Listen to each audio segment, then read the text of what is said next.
ಹರಿ ಓಂ ನಮಸ್ತೆ ಬಂಧುಗಳೇ. ಸಹನಾ ಹರಿ ಅಕ್ಷಯ್ ಯೂಟ್ಯೂಬ್ ಚಾನೆಲ್ಗೆ ಸ್ವಾಗತ. ಜಗತ್ತಿಲಿ ಅಪ್ಪಂತಹ ಆಗು ಹೋಗುವ ನಮಗೆ ಗೊತ್ತಪದ್ದದ್ದೇ ನ್ಯೂಸ್ ಅಥವಾ ಸುದ್ದಿಯಿಂದಾಗಿ. ಮೊದಲೆಲ್ಲ ರೇಡಿಯೋಲಿ, ಆಕಾಶವಾಣಿಲಿ ಅಥವಾ ನ್ಯೂಸ್ ಪೇಪರ್ಲಿ ನಮಗೆ ಗೊತ್ತಾಗಿಕೊಂಡಿತ್ತು. ಹಿಂದಿನ ಜಗತ್ತಿಲಿ ನ್ಯೂಸ್ ಪೇಪರ್ನ ಕೈಲಿ ಹಿಡ್ಕೊಂಡು ಓದುವವರ ಸಂಖ್ಯೆ ಕಡಿಮೆ ಆಯಿತು. ವೆಬ್ಸೈಟ್, ಆಪ್, ಸೋಷಿಯಲ್ ಮೀಡಿಯಾ ನ್ಯೂಸ್ಗೆ ಸಿಕ್ಕುವಂಥದ್ದು ಜಾಸ್ತಿ ಆಯಿತು. ಅಂತಹದ್ರಲ್ಲಿ ಉಪಯುಕ್ತ ನ್ಯೂಸ್ ಹೇಳುವ ವೆಬ್ಸೈಟಿನ ಶುರು ಮಾಡಿ ಅದರ ಮೂಲಕ ಉಪಯುಕ್ತವಾದ ವಿಚಾರಗಳ ಹಂಚೊಂಬಲೆ ಹಂಚೊಳ್ತಾ ಇದ್ದವು. ಇಂದು ನಮ್ಮೊಂದಿಗಿದ್ದವು ಚಂದ್ರಶೇಖರ್ ಕುಳಮರ್ವ ಹೇಳಿ. ನಮಸ್ತೆ, ಹೇಗಿದ್ದಿ? ಅಪಚಿ, ಈಗ ನಾನು ಶುರುವಿಂದ ಶುರು ಮಾಡ್ತಾರೆ. ಎಲ್ಲರ ಹತ್ರ ಕೇಳುವ ಮೊದಲ ಪ್ರಶ್ನೆ, ಮನೆ ಎಲ್ಲಿ ಹೇಳಿ ನಿಗಳದ್ದು? ನಾನು ಮಂಗಳೂರಲ್ಲಿ ಲ್ಯಾಂಡ್ಲಿಂಗ್ಸ್ ಟೌನ್ಶಿಪ್ ಹೇಳಿ ಬೇರೆ ಬೇರೆ ಪಂಚಾಡಿ ಅಲ್ಲಿ ಮನೆ ಮಾಡಿಕೊಂಡಿದ್ದೆ. 21 ವರ್ಷ ಇಲ್ಲಿತ್ತು. ಹ. ಮೂಲ ಮನೆ ಅತ್ತಾಗಿ ಕಾಸರಗೋಡು ಬದಿಯಡ್ಕದ ಸೈಡ್ ಕುಳಮರ್ವ. ಹ. ಕುಳ್ಳಮರ್ವ ಹೇಳ್ರೆ ಆಲ್ಮೋಸ್ಟ್ ಎಲ್ಲರಿಗೂ ಪರಿಚಯ ಇಕ್ಕೊಳ್ಳಿ ಅನ್ಸುತ್ತೆ ನನಗೆ. ನೆಕ್ಸ್ಟ್ ಬಪ್ಪದಾದರೆ ನಿಂಗಳ ಬಾಲ್ಯ ಹಾಗೆ ನಿಂಗಳ ಎಜುಕೇಶನ್ ಮಾಡಿದ್ದು ಎಲ್ಲಿ ಹೇಳಿ? ನಾನು ನನ್ನ ಪ್ರೈಮರಿ ಎಜುಕೇಶನ್ 1ನೇ ಕ್ಲಾಸಿಂದ 4ನೇ ಕ್ಲಾಸ್ ವರೆಗೆ ಎಗಳ ಊರಿಗೆ ಏಳ್ಕನಾಡಿ ಎನ್ನುವ ಊರು, ಅಲ್ಲಿ ಒಂದು ಪ್ರೈಮರಿ ಶಾಲೆಗೆ ಹೋದೆ. ಆನಂತರ 5ನೇ ಕ್ಲಾಸ್ ಕೂಡ ನೀರ್ಚಾರು ಆಜನಪ್ಪ ಕಾಲೇಜ್ ಹೈಸ್ಕೂಲ್ ಬಳಿ ಫೇಮಸ್, ಇದು 3 ವರ್ಷ ಆದ ಶಾಲೆ ಅದು. ಆ ಶಾಲೆಗೆ ಹೋದೆ. 5ರಿಂದ 8ನೇ ಕ್ಲಾಸ್ ತನಕ ಆ ಶಾಲೆಗೆ ಹೋದೆ. ಮತ್ತು 9ನೇ ಕ್ಲಾಸಿಂದ ನಾನು ಹೋದೆ ಬೆಳ್ತಂಗಡಿಗೆ ಬಂದೆ. ಬೆಳ್ತಂಗಡಿಗೆ ಆಮೇಲೆ ನನ್ನ PUC ಡಿಗ್ರಿ ಹೇಳ್ತಂಗೆ ಅಲ್ಲೇ ಆಯ್ತು. ಡಿಗ್ರಿ ಮಾಡಿದ್ದು ಉಜಿರೆಯಲ್ಲಿ SDM ಕಾಲೇಜಲ್ಲಿ, ಮತ್ತೆ ಪೋಸ್ಟ್ ಗ್ರಾಜುಯೇಷನ್ ಮಾಡಿದ್ದು ಮಂಗಳೂರಲ್ಲಿ ಪಣಾಜೆ ಮಂಗಳೂರು ಯೂನಿವರ್ಸಿಟಿಲಿ. ಅದು ಮಾಸ್ಟರ್ ಜರ್ನಲಿಸಮ್ MCJ ಅದೇ ಕೋರ್ಸ್ ಮಾಡಿದ್ದೀನಿ. ಡಿಗ್ರಿಲಿ MCJ ಜರ್ನಲಿಸಮ್ ಕಲ್ತದ್ದು. ಈಗ ಜರ್ನಲಿಸಮ್ ಹೇಳಿ ಹೇಳಿದ್ವಿ.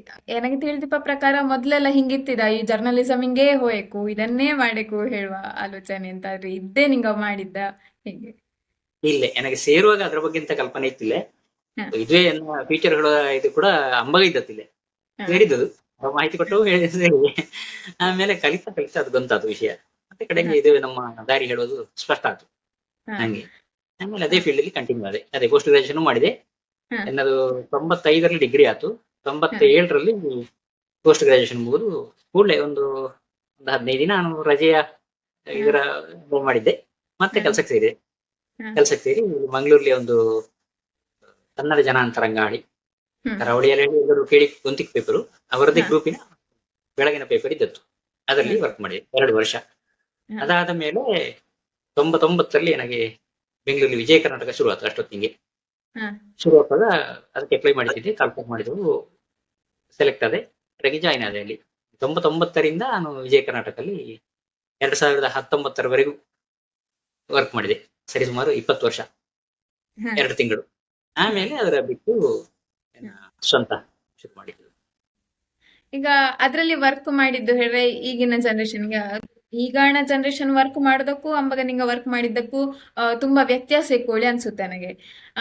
ಎಂತೆಲ್ಲ ವರ್ಕ್ ಇತ್ತಿದ್ದು ಹೇಳಿ? ಈಗ ಜರ್ನಲಿಸಂ ಕಲ್ತವಕಾರ ಇದೆಂತಪ್ಪ ಹಿಂಗಿಪ್ಪ ಪ್ರಶ್ನೆ ಕೇಳ್ತೋಳಿ ಅಕ್ಕು ನಾರ್ಮಲ್ ಆಗಿ ಎಲ್ಲರಿಗೂ ತಿಳಿಯುವಲ್ಲೇ ಕೇಳ್ತಾ ಇಪ್ಪದು. ಅಲ್ಲಿ ಎಂತರ ಕೆಲಸ ಎಂತರ ಇತ್ತು, ಎಂತ ವರ್ಕ್ ಮಾಡಿದ್ದು? ಪೇಪರ್ ಒಂದು ಮಾಧ್ಯಮ ಮಾಡಿದ್ರೆ ತುಂಬಾ ಪ್ರಿಂಟ್ ಮೀಡಿಯಾವೇ ಜಾಸ್ತಿ ಇತ್ತಿದ್ದು, ಮತ್ತೆ ಉಳಿದದೆಲ್ಲ ಆಮೇಲೆ ಬಂತು. ಹಂಗೆ ನಾನು ಪೇಪರ್ಲಿ ವರ್ಕ್ ಹೇಳಿದ್ರೆ ತುಂಬಾ ವಿಭಾಗ ಇತ್ತು.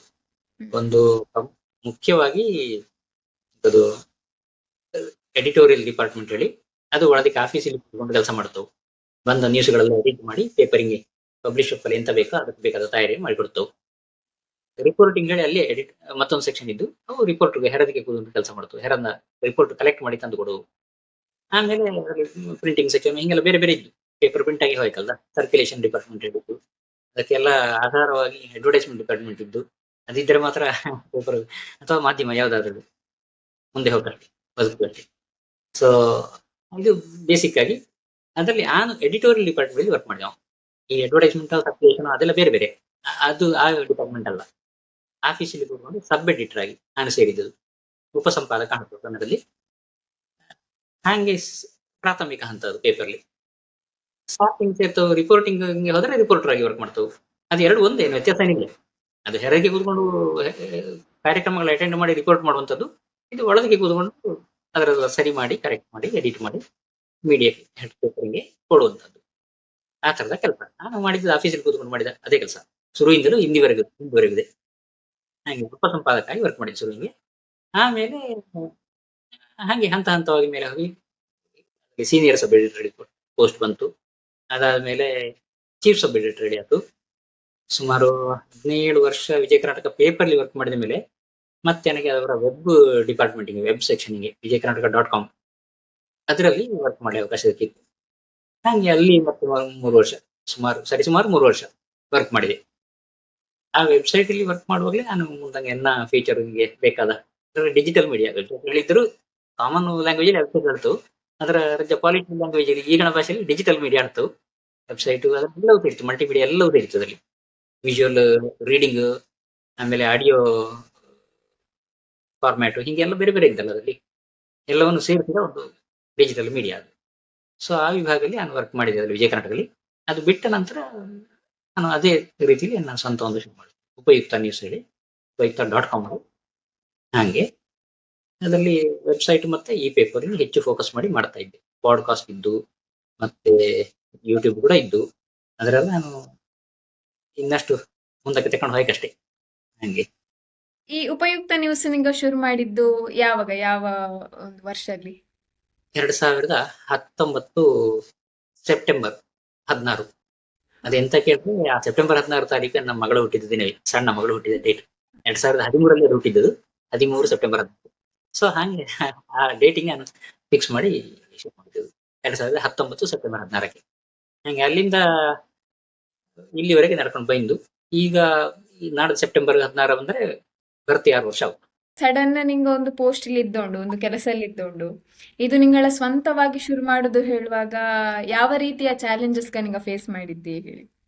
ತುಂಬಾ ಚಾಲೆಂಜಸ್ ಇದ್ದದಲ್ಲಿ ಅಂದ್ರೆ ನಾನು ಮೊದಲು ಎಂಪ್ಲಾಯಿ ಆಗಿ ವರ್ಕ್ ಮಾಡುವಾಗ ಅದು ಒಂದು ರೀತಿ ಬೇರೆ. ಅಲ್ಲಿ ನಮಗೆ ಎಲ್ಲಾ ಸೆಕ್ಷನ್ ನದ್ದು ಅನುಭವ ಇರ್ತಿಲ್ಲ. ನಾವು ಮಾಡುವ ಕೆಲಸದ ಪರ್ಫೆಕ್ಟ್ ಇತ್ತು, ಬಟ್ ಅದು ಬಿಟ್ಟು ಉಳಿದ ಕಡೆ ಬಿಸಿನೆಸ್ ಪಾರ್ಟ್ ಆಗಲಿ ಅಥವಾ ಬೇರೆ ಪಬ್ಲಿಕ್ ರಿಲೇಷನ್ ರೀತಿ ಇದು ಇಂಥದ್ದೆಲ್ಲ ನಮಗೆ ಗೊತ್ತಿರ್ತಿಲ್ಲ. ಅದೆಲ್ಲ ಸ್ವಂತ ಇದರಿಂದ ಕಲಿಯಕ್ಕಷ್ಟೇ. ನಾನು ಹಾಗೆ ಕಲ್ತುಕೊಂಡು ಹೋದದ್ದು. ಆ 20 ವರ್ಷದ ಅನುಭವಕ್ಕೂ ಈಗ ನಡೆದ ಕಳೆದ 5 ವರ್ಷದ ಅನುಭವಕ್ಕೂ ತೂಕ ಮಾಡಿ ನೋಡಿದರೆ ಈ 5 ವರ್ಷದ್ದೇ ಜಾಸ್ತಿ 20 ವರ್ಷಕ್ಕಿಂತ. ಹಾಗಾಗಿ ಅದು ನಮ್ಮ ಮುಂದಂಗೆ ಹೋಗಲಿ ಅನುಕೂಲ ಆಗುತ್ತೆ. ಹಾಗಿದೆ ಎಕ್ಸ್ಪೀರಿಯನ್ಸ್. ತುಂಬಾ ಚಾಲೆಂಜಿಂಗ್ ಇತ್ತು. ಶುರುವಾನ 2 ವರ್ಷ ಅಂತೂ ನಾನು ಶುರು ಮಾಡಿದ ಅವಧಿಲಿ ಮತ್ತೊಂದು 2 ವರ್ಷ ಆ ಕೊರೋನಾ ಬಂದ ಟೈಮ್. ಆ ಟೈಮ್ ನಮಗೆ ಅದರಲ್ಲಿ ಇನ್ಕಮ್ ಹೇಳೋದು ಎಂತದ್ದು ಇಲ್ಲ, ಬರೀ ನಮ್ಮ ಕೈಯಿಂದ ಖರ್ಚಪ್ಪದು ಮಾತ್ರ. ಹಾಗೆ ಬಟ್ ಆದ್ರೂ ಪ್ಯಾಷನ್ ಇದು ಹಾಗೆ ಮಾಡ್ಕೊಂಡಿದ್ದೆ. ಹಾಗೆ ಮಾಡಿಕೊಂಡು ಬಂದ ಕಾರಣ ಒಂದು ಬ್ರಾಂಡ್ ಇಮೇಜ್ ಬಂತು. ಮತ್ತೆ ಆನೆಲ್ಲ ಪಾಸಿಟಿವ್ ನ್ಯೂಸ್ಗಳನ್ನೇ ಕೊಡೋದು, ನೆಗೆಟಿವಿಟಿ ಎಂತದ್ದು ಕೊಡ್ತಿಲ್ಲ. ಈ ಸೊಸೈಟಿಗೆ ಹಾರ್ಮ್ ಅಪ್ ಆಗಿದ್ದ ಸುದ್ದಿಗೂ ಅನಗತ್ಯ ಗಾಸಿಪ್ ಮಾಡೋದು, ಇನ್ನಾರದ್ದು ಪೊಲಿಟಿಕಲ್ ಅದಕ್ಕೂ ಅಥವಾ ಪರ್ಸನಲ್ ಸಂಗತಿಗಾದಕ್ಕೂ ಇಂಥದ್ದು ಯಾವುದನ್ನು ಹಾಕುತ್ತಿಲ್ಲ. ಜೆನ್ವಿನ್ ರೀತಿಯಲ್ಲಿ ಒಳ್ಳೆ ರೀತಿಯಲ್ಲಿ ತಕೊಂಡು ಹೋಗ್ತಾ ಇದ್ದೆ. ಹಾಗಾಗಿ ನಮ್ಮ ರೀತಿ ನೀತಿಗ ಹೆಂಗಿಪ್ಪದು ಜನಾಂಗ ನಿಧಾನಕ್ಕೆ ನೋಡಿ ಅದರ ಅಕ್ಸೆಪ್ಟ್ ಮಾಡಿ ನಿಧಾನಕ್ಕೆ ಒಂದು ಬ್ರಾಂಡ್ ಇಮೇಜ್ ಬಂತು. ಸೊ ನಮ್ಮದು ಹಿಂಗೆ ಹೇಳೋದು ಒಂದು ಸಿದ್ಧ ಆಗಿ ಆಯ್ತು ಅಂತ ಜನಾಂಗ ಅಕ್ಸೆಪ್ಟ್ ಮಾಡಿದ್ದೆವು. ಹಾಗೆ ಕಂಟಿನ್ಯೂ ಆಗ್ತಾ ಇದ್ದು, ಒಳ್ಳೆ ಗ್ರೋತ್ ಕೂಡ ಆಗ್ತಾ ಇದ್ದು. ಪಾಪ್ಯುಲಾರಿಟಿ ಮತ್ತೆ ಅದರ ಇಂಪ್ರೆಷನ್, ರೀಚ್ ಈ ಎಲ್ಲ ದೃಷ್ಟಿಯಲ್ಲಿ ಒಳ್ಳೆ ಬೆಳೆದ್ದು. ಕಮರ್ಷಿಯಲಿ ಇನ್ನೊಂಚೂರು ಮುಂದೆ ಹೋಯ್ತು. ಹಾಗೆ ಮಾಡ್ಕೊಂಡು ಹೋಗ್ತಾ ಇದ್ದೆ. ಈಗ ಸಣ್ಣದಾಗಿ ಬರ್ತಾ ಇದ್ದೆ, ಎನ್ಕ್ವೈರೀಸ್ ಬರ್ತದೆ ಅಡ್ವರ್ಟೈಸ್ಮೆಂಟ್ ಇಂದೆಲ್ಲ, ಅದಾಗಿಯೇ ಬತ್ತು. ನಾನು ಹೆಚ್ಚು ಪ್ರಯತ್ನ ಪಡದ್ದೆ ಆ ವಿಷಯದಲ್ಲಿ. ಆದ್ರೆ ಇನ್ನೊಂಚು ಪ್ರಯತ್ನ ಪಟ್ರೆ ಹೆಚ್ಚು ಲಾಯ್ಕ್ ಬಕ್ಕು ಮಾಡಕ್ಕೆ ಮುಂದಂಗೆ. ಸದ್ಯಕ್ಕೆ ಒಬ್ಬನಿಂದಲೇ ಅದರ ಮಾಡಿ ಹಿಡಿತಿಲ್ಲ. ಅಂತೂ ತಾಳ್ಮೆ ಬೇಕು ತುಂಬಾ, ಅಂದ್ರೆ ಬೆಳೆಸಿಕೊಂಡು ಹೋಗಲೆ. ಒಂದೇ ಸರ್ತಿ ನಮಗೆ ರಿಸಲ್ಟ್ ಗೊತ್ತಿಲ್ಲ, ನಿಧಾನಕ್ಕೆ ಬತ್ತು. Steady and slow and steady growth ಹೇಳ್ತವಲ್ಲ, ಹಾಗೆ ಹೋಗ್ತಾ ಇದ್ದೆ. ಇನ್ನೀಗ ಒಂದು ಕೆಲಸವ ಬಿಟ್ಟು ಸ್ವಂತವಾಗಿ ನಾವು ಶುರು ಮಾಡಕ್ಕೆ ಹೋದ್ರೆ ಮನೆಯವರ ಸಹಕಾರ ಖಂಡಿತ ಅಗತ್ಯ ಇರ್ತು. ಈ ವಿಷಯದಲ್ಲಿ ಮನೆಯವರ ಸಹಕಾರ ಹೆಂಗಿತ್ತಿದು? ತೊಂದರೆ ಇಲ್ಲ, ಅದು ಮಟ್ಟಿಗೆ ಏನು ತೊಂದರೆ ಇದ್ದತ್ತಿಲ್ಲ. ನನ್ನ ಒಂದು ಓನ್ ಇದರಲ್ಲಿ ಶುರು ಮಾಡಿಕೊಂಡು ಹೋದೆ, ಸಪೋರ್ಟ್ ಇದ್ದತ್ತು. ಈ ಉಪಯುಕ್ತ ನ್ಯೂಸಲ್ಲಿ ನಿಂಗ ಪಾಸಿಟಿವ್ ವಿಷಯಗಳ ಹೇಳ್ರೆ ಕೊಡ್ತೇಳಿ ಹೇಳಿದೆ. ಯಾವ ರೀತಿಯ ಎಲ್ಲ ನ್ಯೂಸ್ಗ ಎಕ್ಸ್ಪೆಕ್ಟ್ ಮಾಡ್ಲಕ್ಕು, ಈಗ ಸ್ಪೋರ್ಟ್ಸ್ ಆಗಲಿ ಕಲ್ಚರಲ್ ಆಗಲಿ ಹಾಗೆ, ಮತ್ತೆ ಇದು ನಿಂಗಳದ್ದೆಂತರ ಟೀಮ್ ಇದ್ದ ನಿಂಗೋಗೆ ಹೇಗೆ ನಿಂಗ ಈ ವಿಷಯಗಳ ಸಂಪಾದಿಸುತ್ತಿ ಹೇಗೆ ನಿಂಗ ಹಾಕುತ್ತಿ ಹೇಳುವ ಎಲ್ಲ ವಿವರ ಬೇಕು ನಿಂಗೆ. ಅದೇ ನಾನು ಪೇಪರ್ಲಿ ನಾನು ಮೀಡಿಯಲ್ಲಿ ವರ್ಕ್ ಮಾಡುವಾಗ ವಿಜಯ ಕರ್ನಾಟಕದಲ್ಲಿ ಮಾಡುವಾಗ ಎನ್ನ ಸ್ಟ್ರೆಂತ್ ಇತ್ತಿದ್ದು ಅಂದ್ರೆ ನಾವು ಸಬ್ಜೆಕ್ಟ್ ಆದ್ರೂ ಕೂಡ ಜನರಲ್ ಡೆಸ್ಕ್ ಹೇಳುವುದಿತ್ತು. ಅಂದ್ರೆ ಇಂಗ್ಲಿಷ್ ಇಂದ ಟ್ರಾನ್ಸ್ಲೇಷನ್ ಮಾಡುವಂತದ್ದು ನ್ಯಾಷನಲ್ ಇಂಟರ್ನ್ಯಾಷನಲ್ ಅದರಲ್ಲಿ ಕಾಮರ್ಸ್ ಅಥವಾ ಸೈನ್ಸ್ ರಿಲೇಟೆಡ್ ದಿಕ್ಕು ಎಲ್ಲವೂ ಇಂಗ್ಲಿಷ್ ಯಾವ ಯಾವ ಮೇಜರ್ ಕಂಟೆಂಟ್ ಕೊಡುತ್ತಾ ಟ್ರಾನ್ಸ್ಲೇಷನ್ ಮಾಡಿ ನ್ಯೂಸಿಂಗ್ ಬೇಕಾದಾಗ ಎಡಿಟ್ ಮಾಡಿ ಪೇಪರ್ಗೆ ಕೊಡುವ ಕೆಲಸ ಮಾಡ್ಕೊಂಡಿದ್ದೆ ಅಲ್ಲಿ. ನನಗೆ ಅದು ಸ್ಟ್ರೆಂತ್ ಇದ್ದದ್ದು ತುಂಬಾ. ಈಗಲೂ ಅದರ ಉಪಯೋಗ ಪಡ್ತಾ ಇದ್ದೆ ಟ್ರಾನ್ಸ್ಲೇಷನ್ ಬರೆದು. ಸೊ ಮತ್ತೆ ಈಗ ಇನ್ನು ಸ್ವಂತ ಮೀಡಿಯಾ ಶುರು ಮಾಡಿದ ಮೇಲೆ ನನಗೆ ಆ ಪಾರ್ಟಿಗೆ ಹೆಚ್ಚು ಫೋಕಸ್ ಮಾಡಿ ನಡೀತಿಲ್ಲ. ಯಾಕಂದ್ರೆ ನಾನು ಸ್ವತಃ ಕೂತ್ಕೊಂಡು ಮಾಡಿ ಕಲಿತ ಕೆಲಸ ಅದು ಟ್ರಾನ್ಸ್ಲೇಷನ್ ಎಲ್ಲ ಅಷ್ಟು ಮಾಡಿ ಸಮಯ ಸಾಕಾಗ್ತಿಲ್ಲ. ಸೊ ಹಾಗಾಗಿ ಲೋಕಲ್ ನ್ಯೂಸ್ ಹೋಗಿ ಫೋಕಸ್ ಇಂಪಾರ್ಟೆನ್ಸ್ ಜಾಸ್ತಿ ಕೊಡ್ತೀನಿ. ಸೊ ಅದೇ ತರ ಒಂದು ನೆಟ್ವರ್ಕ್ ಬಿಲ್ಡಪ್ ಆಯ್ತು. ಮೊದಲು ವಿಜಯ ಕರ್ನಾಟಕದಲ್ಲಿ ಇಪ್ಪಾಗ ಇದ್ದ ನೆಟ್ವರ್ಕ್ ಮತ್ತು ಈಗ ಸ್ವಂತ ಆದ ಮೇಲೆ ಮಾಡಿದ ನೆಟ್ವರ್ಕ್ ಎಲ್ಲ ಸೇರಿಕೊಂಡು ನನಗೀಗ ಯಾರು ನಮ್ಮಲ್ಲಿ ನ್ಯೂಸ್ ಬರೀ ಕೂಡ ಎಕ್ಸ್ಪೆಕ್ಟ್ ಮಾಡುವವು ಇದ್ದವು, ರೀಡರ್ಸ್ ಆಗಿದ್ದವು ಅಥವಾ ಕಂಟೆಂಟ್ ಪ್ರೊವೈಡರ್ಸ್ ಆಗಿದ್ದವು, ಅವೇ ಸ್ವತಃ ಕಳಿಸುತ್ತವು. ಹಾಗೆ ಆ ತರ ಒಂದು ನೆಟ್ವರ್ಕ್ ಬಿಲ್ಡಪ್ ಆಗಿದೆ. ಮತ್ತೆ ವಿಪರೀತ ಎಡಿಟ್ ಮಾಡುವ ಅವಕಾಶ ಇಲ್ಲದೆ ಡೈರೆಕ್ಟ್ ಪಬ್ಲಿಷ್ ಮಾಡುವ ಹಂಗಿಪ್ಪದು ಆ ತರದ್ದೇ ನನಗೆ ಬರ್ತಾ ಇದ್ದು ನಾನು ಅದನ್ನೇ ತೆಕ್ಕೊಂಡು ಪಬ್ಲಿಷ್ ಮಾಡ್ತಾ ಇರ್ತೆ. ಸ್ವತಃ ನಾವು ಕಳಿಸೋದು, ಬೇರೆ ಇನ್ನೊಂದು ಮೀಡಿಯಾ ನಾನು ಕಾಪಿ ಮಾಡುವಂತದ್ದಲ್ಲ. ನಮ್ಮದೇ ನೆಟ್ವರ್ಕ್ ನಾವು ಬತ್ತು ಅದನ್ನ ಹಾಕುತ್ತಾ ಇದ್ದೆ. ಈ ರೀತಿ ಮಾಡ್ಕೊಂಡು ಹೋಗ್ತಾ ಇದ್ದೆ. ಮತ್ತೆ 2 ಜನ ಸ್ಟಾಫ್ ಇದ್ದವು ನ್ಯೂಸ್ ಕಂಟೆಂಟ್ ಹಾಕಲು ವೆಬ್ಸೈಟಿಗೆ ಅಪ್ಲೋಡ್ ಮಾಡಲೆ ಅದಕ್ಕೆ ಕೆಲವೊಂದು ಫಾರ್ಮ್ಯಾಟ್ ಎಲ್ಲ ಇದ್ದು. ಅಂದ್ರೆ URL ಹಾಕಬೇಕು, ಮತ್ತೆ ಕೀವರ್ಡ್ಸ್ ಹಾಕಬೇಕು, ಫೋಟೋ ಕರೆಕ್ಟ್ ಸೈಜ್ ಇಲ್ಲಿ ಕೊಡಬೇಕು. ಇಲ್ಲದ್ರೆ ಅದು ನಾವು ಸೋಷಿಯಲ್ ಮೀಡಿಯಲ್ಲಿ ಬೇರೆ ಕಡೆ ಶೇರ್ ಮಾಡುವಾಗ ತಮ್ಮನೇಲಿ ಬರ್ತಿಲ್ಲ. ತಮ್ಮನೇಲಿ ಬರೇಕಾರೆ ಅದಕ್ಕೆ ಒಂದು ಸೈಜ್ ಇದ್ದು ಆ ಸೈಜಿನ ಫಾರ್ಮೆಟ್ ಇಲ್ಲೇ ಹಾಕಿದೆ. ವ್ಯತ್ಯಾಸ ಆದ್ರೆ ಗೊತ್ತಿಲ್ಲ, ಸರಿ ಇದ್ರೂ ಕೆಲವೊಂದಕ್ಕೆ ಗೊತ್ತಿಲ್ಲ. ವಾಟ್ಸಪ್ ಎಲ್ಲ ಶೇರ್ ಮಾಡುವಾಗ ಅದಕ್ಕೆಂತ ಮಾಡಲಾಗ್ತದೆ ಆ ಒಂದು ಸೈಜ್ ಮಾಡಬೇಕು. ಕೀವರ್ಡ್ಸ್ ಹಾಕಬೇಕು. ಕೀವರ್ಡ್ಸ್ ಅಂದ್ರೆ ಸರ್ಚ್ ಕೊಡುವಾಗ ಸರ್ಚ್ ಎಂಜಿನ್ಗೆ SEO ಅಲ್ಲ, ಸರ್ಚ್ ಎಂಜಿನ್ ಆಪ್ಟಿಮೈಸೇಷನ್ ಹೇಳಿ ಆ ತರದ ಕೆಲವೊಂದು ಮಾನದಂಡದಲ್ಲಿ ಇದೆ. ಅದರೆಲ್ಲ ಯೂಸ್ ಮಾಡಬೇಕಾಗ್ತದೆ. ಅಂಬಗ ಗೂಗಲ್ ನಮ್ಮ ಕಂಟೆಂಟ್ ಮೇಲೆ ಬತ್ತು ತೋರಿಸುತ್ತೆ. ಜನ ಯಾವ್ದು ಸರ್ಚ್ ಮಾಡೋದು ನಮ್ಮ ಮೀಡಿಯಂ ಅಲ್ಲಿ ತೋರಿಸುತ್ತೆ. ನಮ್ಮದು ಅಲ್ಲಿ ಕ್ಲಿಕ್ ಮಾಡ್ತವೆ ಜನಗಳು. ಈ ತರದ ನಡೀತದೆ. ಎಲ್ಲ ಮೀಡಿಯಾಗಳು ನಡೋದು ಹಿಂಗೆ, ಈ ಡಿಜಿಟಲ್ ಮೀಡಿಯಾ ಎಲ್ಲ ಹಂಗೆ. ಅದರೆಲ್ಲ ಕೆಲವು ಸ್ಕಿಲ್ಗಳ ಕಲ್ತುಕೊಂಡು ಮಾಡುವಂಥದ್ದು. ನಾನು ಅದರ ಮಾಡ್ತಾ ಇದ್ದೆ. ನನ್ನ ಸ್ಟಾಫ್ಗೆ ಇಬ್ಬರು ಇಷ್ಟೆಲ್ಲ ಇನ್ನು ಟ್ರೈನ್ ಅಪ್ ಆಗಿರಲಿಲ್ಲ, ಜಸ್ಟ್ ಅಪ್ಲೋಡ್ ಮಾಡಲೆ ಆಯ್ತು. ಮತ್ತೆ ಈ ಪೇಪರ್ ಮಾಡ್ತಾ ಇದ್ದಲ್ಲ, ಒಂದು ಸ್ಟಾಫ್ ಈ ಪೇಪರ್ ಡಿಸೈನ್ ಮಾಡಿ ಕೊಡ್ತಾನೆ. ಅಕಸ್ಮಾತ್ ಅದಾಗ ಅದು ಟೈಮ್ ಇಲ್ಲ ಹೇಳಿ ಆದ್ರೆ ನಾನೇ ಮಾಡ್ತೆ ಕೆಲವು ಸರ್ತಿ. ಹಂಗೆ ಹೋಗ್ತಾ ಇದ್ದು. ಅವಕ್ಕೆಲ್ಲ ಈ ಜರ್ನಲಿಸಂ ಬಗ್ಗೆ ಏನು ಗೊತ್ತಿತ್ತಿಲ್ಲ. ನಾನು ಹೇಳಿಕೊಟ್ಟೆ ಟ್ರೈನ್ ಅಪ್ ಮಾಡಿದ್ದು. ಈಗ ಟ್ರೈನ್ ಅಪ್ ಆಗ್ತಾ ಇದ್ದು ಅಷ್ಟೇ, ಪೂರ್ತಿ ಪರ್ಫೆಕ್ಟ್ ಆಗಿ ಆಗಿಲ್ಲ. ಸೊ ಹೋಗ್ತಾ ಇದ್ದು. ಟ್ರೈನಿಂಗ್ ಕೊಡ್ತೇಳಿ ಹೇಳಿದ್ರಿ. ಇಂಟರ್ನ್ಶಿಪ್ ಆಪರ್ಚುನಿಟಿ ಅಂತ ಇದ್ದ ನಿಗಳ ಹತ್ರ? ಇಂಟರ್ನ್ಶಿಪ್ ನಾನು ಹೆಚ್ಚಾಗಿ ಕಾಲೇಜ್ ಎಜುಕೇಶನಲ್ ಇನ್ಸ್ಟಿಟ್ಯೂಷನ್ಗಳ ನ್ಯೂಸ್ ಹೋಗಕ್ಕೆ ಇಂಪಾರ್ಟೆನ್ಸ್ ಕೊಡ್ತೆ. ಒಂದು ಉದ್ದೇಶ ಅಂತಂದ್ರೆ ಪಾಸಿಟಿವ್ ನ್ಯೂಸ್ ಹೇಳುವ ನಮ್ಮ ಧೋರಣೆಗೆ ಸರಿ ಹೊಂದುತ್ತದೆ. ಈ ಅಲ್ಲಿನ ಆಕ್ಟಿವಿಟೀಸ್ ಎಲ್ಲ ಪಾಸಿಟಿವ್ ಇರುತ್ತೆ, ಯಾವ್ದು ನೆಗೆಟಿವ್ ಇರ್ತಿಲ್ಲ ಅದರಲ್ಲಿ. ಮತ್ತೆ ಇನ್ನೊಂದು ಎಂತಾರೆ ಯೂತ್, ಈ ಯುವಕರು ವಿದ್ಯಾರ್ಥಿಗ ಸ್ಟೂಡೆಂಟ್ ಇದ್ದವಲ್ಲ ಅವಕ್ಕೆ ರೀಚ್ ಅಪ್ ಅಲ್ಲೇ ಅದು ಒಳ್ಳೆ ದಾರಿ. ಅವಕ್ಕೆ ಅವರ ಕಂಟೆಂಟ್ ಇನ್ನು ಹಾಕಿ ತೊಡೋ ಖುಷಿ ಆಗುತ್ತೋ ಶೇರ್ ಮಾಡ್ತವೆ ಎಲ್ಲ ಕಡೆಗೆ. ಅವರ ಕಾಲೇಜ್ ಅವರ ಆಕ್ಟಿವಿಟೀಸ್ ಇದ್ದು ಅವರ ಫೋಟೋ ಬಂತವ್ರೆ. ಸಾಮಾನ್ಯ ದೊಡ್ಡ ಮೀಡಿಯಾದಲ್ಲಿ ಅದು ಗೊತ್ತಿಲ್ಲ. ಸಣ್ಣ ವ್ಯಾಪಾರಕ್ಕೆಲ್ಲ ಅವಕಾಶ ಇದ್ದು ಅವು ಹಂಗಾಗಿ ನಮ್ಮ ಹೆಚ್ಚು ಪ್ರಮೋಟ್ ಮಾಡ್ತಾವೆ. ಸೊ ಆ ಒಂದು ಉದ್ದೇಶಕ್ಕೆ ಏನಾದ್ರ ಮಾಡಿಕೊಂಡಿದ್ದೆ. ಸೊ ಹಾಗೆ ನಡ್ಕೊಂಡು ಹೋಗ್ತಾ ಇದ್ದು.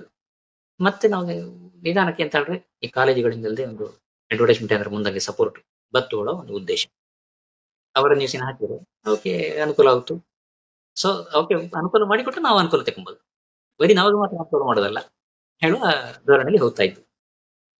ಈಗ ನಿಂಗೆ ಹೇಳಿದ್ವಿ ಪ್ರಮೋಟ್ ಮಾಡುದು ಹೇಳಿ. ಪ್ರಮೋಟ್ ಮಾಡುದು ಹೇಳೋಕೆ ಮೊದಲು ಅಷ್ಟೇ ನ್ಯೂಸ್ ಪೇಪರ್ ಇದ್ದಪ್ಪಳು ಅಷ್ಟೇ ಬೇರೆ ಬೇರೆ ಕಂಪನಿಗಳ ನ್ಯೂಸ್ ಪೇಪರಿಂಗೆ ಜಾಸ್ತಿ ಕಾಂಪಿಟೇಷನ್ ಇದ್ದೊಂಡಿತ್ತಿದ್ದು. ಹಾಗೆ ಈಗ ಡಿಜಿಟಲ್ ಯುಗ ಹೇಳಿ ಅಪ್ಪಾಗ ಮೀಡಿಯಲ್ ವೆಬ್ಸೈಟ್ಗಳು ಹಾಗೆ ಬೇರೆ ಬೇರೆ ನ್ಯೂಸಿನ ವೆಬ್ಸೈಟ್ಗಳು ಸುಮಾರಿದ್ದವು. ಈ ಕಾಂಪಿಟೇಷನ್ ಹಾಗೆ ನೆಗೆಟಿವ್ ಎಂತಾದರೂ ಬಂದರೆ, ಈಗ ನೆಗೆಟಿವ್ ಕಮೆಂಟ್ಸ್ ಆಗಲಿ ಅಥವಾ ಹೇಳೋ ಸುಮಾರು ಜನ ಇರ್ತಾವ, ಅದು ಬೇರೆ ವಿಷಯ. ಹಾಗೆ ಎಂತಾದ್ರು ನೆಗೆಟಿವ್ ಬಂದರೆ ನಿಂಗಾದ್ರೆ ಹೇಗೆ ಡೀಲ್ ಮಾಡ್ತೀವಿ? ನಾನು ಆಕ್ಚುಲಿ ಆ ತರದ ನೆಗೆಟಿವ್ ಅನುಭವ ಇಷ್ಟೊಂದು ಆಯ್ದಿಲ್ಲ. ಯಾಕಂದ್ರೆ ನಾನು ಪಾಸಿಟಿವ್ ಕೊಟ್ಟು ಮತ್ತೆ ಪ್ರೀತಾನ ಹೆಚ್ಚು ಪ್ರಮೋಟ್ ಮಾಡಲು ಹೋಗಿಲ್ಲ. ಆದ್ರೆ ನಮ್ಮ ಕಾಯಂ ಲೀಡರ್ಸ್ ಇದ್ದವು ಅವಕ್ಕೆ ತಲುಪಲ್ಲಿ ಹೇಳುವ ಉದ್ದೇಶದಲ್ಲಿ ಮಾಡಿರ್ತಿದೆ. ಎಲ್ಲಾ ಕಡೆ ಮಾಡಿ ವಿಪರೀತ ವೈರಲ್ ಮಾಡುವ ಹಂಗಿದ್ದ ಇದಕ್ಕೂ ಹೋಗಿಲ್ಲ. ಬಹುಶಃ ಆ ಕಾರಣಕ್ಕೆ ಸಾಕು. ಆ ಆತರ ನೆಗೆಟಿವ್ ಅನುಭವ ಇಷ್ಟೊಂದು ಆಗಿಲ್ಲ. ತೀರಾ ಸಣ್ಣ ಪುಟ್ಟದ ಒಂದೆರಡು ಕಡೆ ಫೇಸ್ಬುಕ್ ಅಲ್ಲಿ ಹಾಕಿದ್ದಲ್ಲಿ ಬಂದದ್ದು ಹಾಗೆ ಬಂದರೆ ಅದರ ಬ್ಲಾಕ್ ಮಾಡಲಾಗುತ್ತು ಅಥವಾ ರಿಮೂವ್ ಮಾಡಲಾಗುತ್ತು. ನಾವು ಅಡ್ಮಿನ್ ಪವರ್ ಇರ್ತಲ್ಲ ಅದರಲ್ಲಿ, ಹ್ಮ್, ಆ ಹ್ಮ್, ಮೂಲಕ ಅದರ ಹ್ಯಾಂಡಲ್ ಮಾಡುತ್ತೆ ಹಾಗೆ. ಇನ್ನು ಕಾಂಪಿಟೇಷನ್ ಬಗ್ಗೆ ಹೇಳೋದಾದ್ರೆ ಕಾಂಪಿಟೇಷನ್ ಬಗ್ಗೆ ಹೇಳಿದರೆ ತುಂಬಾ ಇದ್ದು ಅಂದ್ರೆ ಈಗ ಆರು ಬೇಕಾದ್ರೂ ಮಾಡ್ಲಕ್ಕೆ ಇದಕ್ಕೆ ಕಂಟ್ರೋಲ್ ಇಲ್ಲ ಹೇಳುವಂಗೆ ಪರಿಸ್ಥಿತಿ ಆಯ್ತು. ಆದ್ರೆ ನಿಜವಾಗಿ ಇದಕ್ಕೆ ಸೆಂಟ್ರಲ್ ಗವರ್ಮೆಂಟ್ ಅದರಲ್ಲ ಒಂದು ರಿಜಿಸ್ಟ್ರೇಷನ್ ಪ್ರೋಸೆಸ್ ಕಂಟ್ರೋಲಿಂಗ್ ಇದಕ್ಕೆಲ್ಲ ಒಂದು ವ್ಯವಸ್ಥೆಗೆ ತಕೊಂಡು ಬರ್ತಾ ಇದ್ದು ಪ್ರಯತ್ನ ಮಾಡಿದ್ದು. ಅದರ ಹ್ಮ್. ಮೊದಲ ಹಂತವಾಗಿ ಈ ministry of information and broadcasting ಇದ್ದಲ್ಲ, ವಾರ್ತಾ ಮತ್ತು ಪ್ರಸಾರ ಸಚಿವಾಲಯ ಹೇಳಿ ನಮ್ಮ ಆಕಾಶವಾಣಿ ದೂರದರ್ಶನ ನೋಡಿಕೊಂಬ ಒಂದು ಡಿಪಾರ್ಟ್ಮೆಂಟ್ ಅದು ಸೆಂಟ್ರಲ್ ಗವರ್ಮೆಂಟ್. ಹ್ಮ್, ಹ್ಮ್, ಅದರ ಅಂಡರ್ ಡಿಜಿಟಲ್ ಮೀಡಿಯಾಕ್ಕೆ ರಿಜಿಸ್ಟ್ರೇಷನ್ ವ್ಯವಸ್ಥೆ ತಂದವು. ಸೊ ಅದರಲ್ಲಿ ನಾವು ನಮ್ಮ ಡೀಟೇಲ್ಸ್ ಎಲ್ಲ ಕೊಟ್ಟು ಓಕೆ ಇಂಥದ್ದೊಂದು ಮಾಡ್ತಾ ಇದ್ದೇವೆ, ಕೆಲವೊಂದು ರೂಲ್ಸ್ ಅಂಡ್ ರೆಗ್ಯುಲೇಷನ್ ಇದ್ದು ಅದರ ಫಾಲೋ ಮಾಡಬೇಕು. ಅದು ಮಾಡಿ ನಮ್ಮ ವಿವರ ಕೊಟ್ಟು ರಿಜಿಸ್ಟ್ರೇಷನ್ ಪ್ರೋಸೆಸ್ ಆಗಿದೆ, ರಿಜಿಸ್ಟರ್ ಆಯಿತು ನಮ್ಮದು.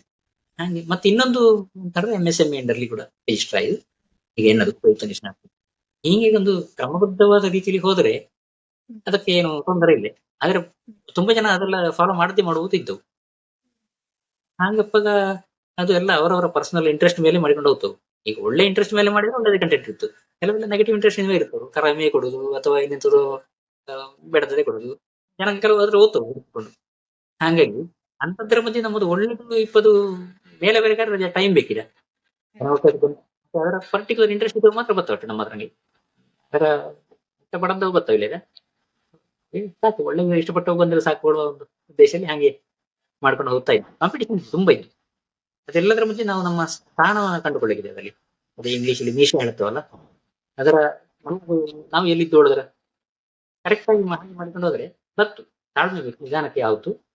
ಈಗ ಈಗ 5-5.5 ವರ್ಷ ಆದ ಮೇಲೆ ನನಗೆ ಅದು ಅನುಭವಕ್ಕೆ ಬೈಂದು ಸ್ಥಾನ ಬೈಂದು ರೀಚ್ ಇದ್ದು ರೆಸ್ಪಾನ್ಸ್ ಬಂತು.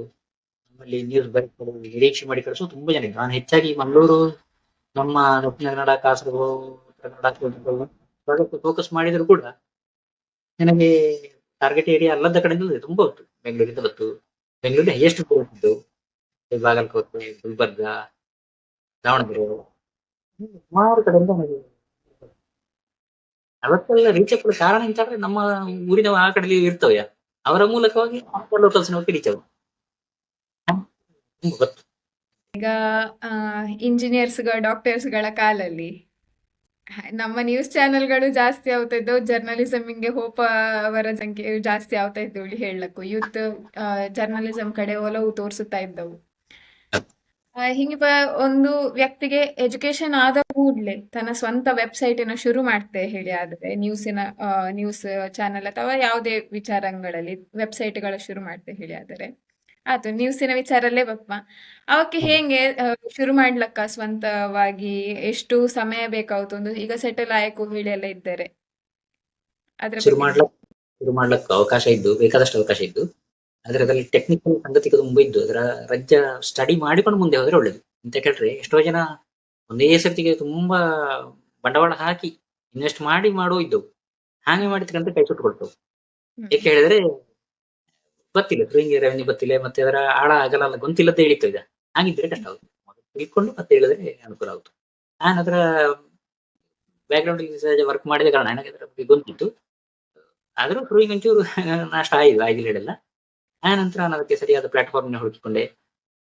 ಹಾಗೆ ಆ ಪ್ಲಾಟ್ಫಾರ್ಮ್ ಅಲ್ಲಿ ನಾನೀಗ ಮಾಡ್ತಾ ಇದ್ದೆ. ನನಗೆ ದೊಡ್ಡ ಖರ್ಚಿನ ಪಾರ್ಟ್ ಇಂಥದ್ದು ಅದ್ರಲ್ಲಿ ಬರ್ತಿಲ್ಲ, ಹೆಚ್ಚು ಕಮ್ಮಿ, ತುಂಬಾ ಕಡಿಮೆ. ಹಾಗಾಗಿ ಮತ್ತೆ ಸಣ್ಣ ಪುಟ್ಟ ಟೆಕ್ನಿಕಲ್ ಸಂಗತಿಗಳನ್ನ ನಾನೇ ಹ್ಯಾಂಡಲ್ ಮಾಡ್ತೆ. ಅಷ್ಟರ ಮಟ್ಟಿಗೆ ಕಲ್ತುಕೊಂಡಿದೆ. ಸೊ ಹಾಗೆ ಆಲ್ರೌಂಡರ್ ಆಗಿದ್ರೆ ನಮಗೆ ಅನುಕೂಲ ಜಾಸ್ತಿ. ಬೇರೆಯವರು ಡಿಪೆಂಡ್ ಆಗಿದ್ರೆ ನಾವು ಅದಕ್ಕೆಲ್ಲದಕ್ಕೂ ಎಕ್ಸ್ಪಾನ್ಸ್ ಬತ್ತು, ಖರ್ಚು ಬತ್ತು. ಬೇರ್ ಮಾಡುವ ತಾಕತ್ತು ಬೇಕಷ್ಟೇ, ಯಾವುದು. ಆದಷ್ಟು ಅದರ ಬಗ್ಗೆ ಸ್ಟಡಿ ಮಾಡಿ ಬ್ಯಾಕ್ಗ್ರೌಂಡ್ ತುಂಬಾ ಹಿನ್ನೆಲೆ ಮಾಹಿತಿಗಳ ಸಂಗ್ರಹ ಮಾಡಿಕೊಂಡು ಮತ್ತೆ ಮುಂದುವರೆದ್ರೆ ಶುರು ಮಾಡ್ರೆ ಅದು ಅನುಕೂಲ. ಇಲ್ಲದ್ರೆ 4 ದಿನ ಮಾಡ್ತು ಮತ್ತೆ ಆವತ್ತಿಗೆಲ್ಲ ಬಿಟ್ಟಿಗೆ ಹೋಯ್ತು, ನಿಲ್ಸುತ್ತು, ಹಿಂಗೆಲ್ಲ ಆಯ್ತು. ಹಂಗೆ ಆದ ಪ್ರಕರಣ ತುಂಬಾ ಇದೆ.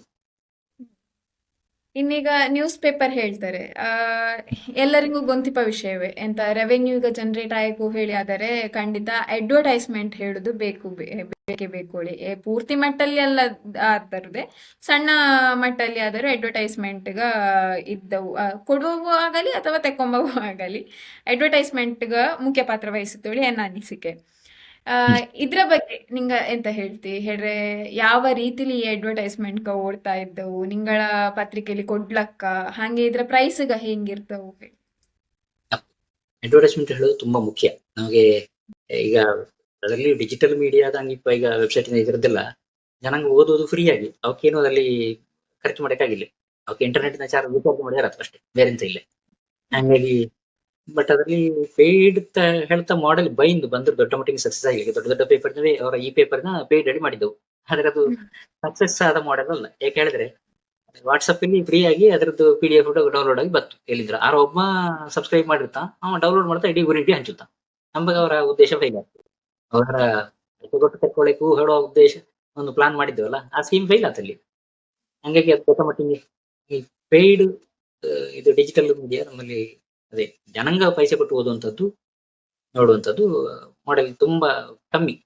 ಫ್ರೀಯಾಗಿ ಸಿಕ್ಕಿದ್ರೆ ನೋಡ್ತೇವೆ, ಓದ್ತೇವೆ. ಹಾಗೆ ಹಾಗೆ ಅಷ್ಟಪ್ಪ ಓಕೆ ಸರ್ವೇ ಅಡ್ವರ್ಟೈಸ್ಮೆಂಟ್ ಬಂದರೆ ಮಾತ್ರವೇ ಸರ್ವೇ ಬರ್ತದೆ. ಓಕೆ ರೆವೆನ್ಯೂ ಮಾಡೆಲ್ ಅದೊಂದೇ. ಸೊ ಹಾಗಾಗಿ ಅಡ್ವರ್ಟೈಸ್ಮೆಂಟ್ಗೆ ತುಂಬಾ ಇಂಪಾರ್ಟೆನ್ಸ್ ಇದ್ದು, ಈಗ ನನ್ನ ಮೀಡಿಯಲ್ಲಿ ಅದೇ ಎಲ್ಲವೂ ಮಾಡ್ತಾ ಹಂಗೆ ನಾವು ಒಂದು ಟ್ಯಾರಿಫ್ ಒಂದು ರೆಡಿ ಮಾಡಿತ್ತು. ಅದಕ್ಕೆ ತಕ್ಕ ಹಂಗೆ ಮಾತಾಡ್ತು. ಮತ್ತೆ ಅದರ ನೆಗೋಸಿಯೇಷನ್ ಇರ್ತದೆ. ನಾವು ಟ್ಯಾರಿಫ್ ಮಾಡಿದ ಹಂಗೆ ಬರ್ತಿಲ್ಲ, ಕಮ್ಮಿ ಮಾಡಕ್ಕಾಗುತ್ತೆ. ಕಮ್ಮಿ ಮಾಡಿದ್ರೆ ಜಾಸ್ತಿ ಮಾಡಂತೂ ಇರ್ತಿಲ್ಲ. ನಮ್ಮ ಟ್ಯಾರಿಫ್ ಕಮ್ಮಿಗೆ ಹೋಗ್ಬೇಕಾಗುತ್ತೆ. ಹಾಗಾಗಿ ಆ ರೀತಿ ಹೋಗ್ತು. ನನಗೆ ಸಾಧಾರಣ ಕೆಲವೊಂದು 2 ಅಡ್ವರ್ಟೈಸರ್ಸ್ ನನಗೆ ಶುರುವಿಂದಲೂ ಸಪೋರ್ಟ್ ಮಾಡಿದ್ದವು, ಡೇ 1 ಇಂದಲೂ ಹೇಳ್ತಂಗೆ. ಹಾಗಾಗಿ ನಾವು ಇಂದಿಗೂ ಸಪೋರ್ಟ್ ಮಾಡ್ತಾ ಇದ್ವು, ಕಂಟಿನ್ಯೂ ಆಯಿತು.